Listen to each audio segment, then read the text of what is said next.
Assalamualaikum semuanya, gimana nih kabar kalian? Semoga baik-baik aja ya. Ketika kita berada di negara lain, pastikan ada aja hal-hal baru yang menarik untuk kita. Baik karena kita belum pernah lihat hal tersebut sebelumnya, atau memang hal tersebut berbeda dari apa yang ada di negara kita. Nah, di video kali ini aku mau sebutin hal-hal apa aja yang menarik buat aku sebagai pendatang baru di Jerman. Yang pertama adalah label level nutrisi. Nah, setiap produk makanan yang ada di sini ada label tingkat nutrisinya nih teman-teman, yang ditandai dengan huruf A sampai E. Jadi kalau ada produk makanan dengan label A, itu artinya nutrisinya tinggi, dan kalau labelnya E itu yang terburuk, artinya nutrisinya rendah. Yang kedua adalah sistem parkir. Seperti yang kalian tahu, kalau di Indonesia, kalau kita masuk ke mall-mall atau supermarket yang besar, sistem parkirnya kurang lebih sama. Di sini juga kayak gitu, pakai mesin otomatis, pakai tiket, sama palang otomatis. Tapi kalau di pinggir jalan itu beda cerita. Jadi kalau di sini parkir di pinggir jalan itu ada 3 opsi. Yang pertama adalah pakai mesin namanya Park Shine Automat. Jadi setelah kalian parkir, kalian turun dari mobil, lalu membeli tiket pakai mesin ini. Harganya bervariasi, misalnya 20 sen atau sekitar 3.400 per 10 menit. Nah, kalau sudah dapat tiket, lalu tiket itu kalian taruh di depan kaca mobil. Nah, cara yang kedua adalah kalian bisa pakai alat namanya Parkscheibe. Nah, alat ini biasanya dipakai di wilayah parkir bebas biaya, tapi ada batas waktu maksimalnya, misalnya 2 jam. Nah, fungsinya supaya orang lain yang melihat tanda atau alat ini mengetahui sejak kapan kalian parkir di sini dan apakah kalian sudah melewati batas waktu yang ditentukan. Nah, gimana cara pakainya? Jadi simple banget. Misalkan kalian sampai di tempat parkirnya jam 8, kalian atur alatnya di angka 8, dan ya udah gitu aja. Jadi orang-orang tahu, oh orang ini parkir di sini sejak jam 8. Nah, cara parkir di pinggir jalan yang ketiga yaitu pakai Bewohnerparkausweis atau izin parkir untuk penghuni. Nah, sesuai dengan namanya, yang bisa pakai izin ini adalah orang-orang yang tinggal betul-betul dekat dengan pinggir jalan tersebut atau tempat parkir tersebut. Jadi izin ini juga ditaruh di depan, di dekat kaca mobil gitu. Nah, tanpa 3 izin parkir yang udah aku sebutin tadi, kalau kalian mau parkir di pinggir jalan dan tidak menggunakan di antara 3 ini, bisa-bisa kalian kena sanksi berupa denda sampai 40 euro atau sekitar 640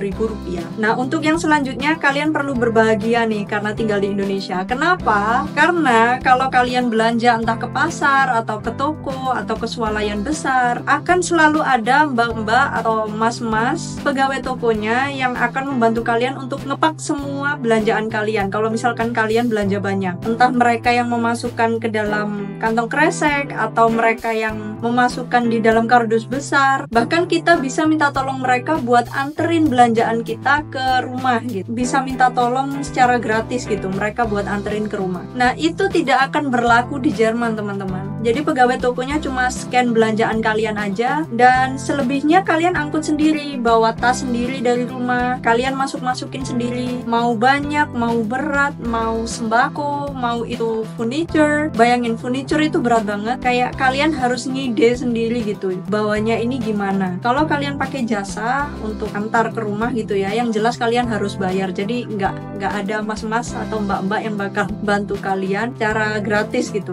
kayak di Indonesia. Nah, yang keempat ini lucu sih. Jadi setiap hewan peliharaan yang ada di sini, mereka semua punya identitas, mereka punya KTP, mereka punya paspor. Aku nggak tahu apakah itu juga wajar di Indonesia, tapi kalau di sini aku jujur belum pernah melihat ada anjing atau kucing yang liar tanpa pemilik. Mungkin ada, tapi aku nggak tahu. Tapi sepertinya itu jarang. Jadi mereka punya identitas yang sangat jelas. Ayah ibunya namanya siapa, jenisnya apa, bahkan kakek neneknya, mereka dari negara mana. Bahkan beberapa dari hewan-hewan ini dipasang chip gitu di tengkuk mereka, supaya kalau hilang deteksinya gampang gitu. Si pemilik tahu lokasinya di mana, dan orang yang nemuin juga bisa tahu, oh ini punyanya siapa gitu. Dan yang terakhir adalah dapur. Iya bener banget teman-teman, dapur. Kalian nggak salah dengar. Kalian pasti mikir, lah di mana-mana bukannya ada dapur gitu kan? Iya emang bener, tapi di Jerman dapur itu terpisah dari tempat tinggal kalian, entah di apartemen, entah di rumah. Jadi dapur itu bisa dibeli terpisah. Sekali lagi aku kurang tahu apakah di Indonesia juga seperti ini, tapi yang jelas aku baru banget lihat di sini di Jerman. Jadi misalkan kalian sewa apartemen atau kalian membeli rumah gitu ya, dan sistemnya kosongan, kalian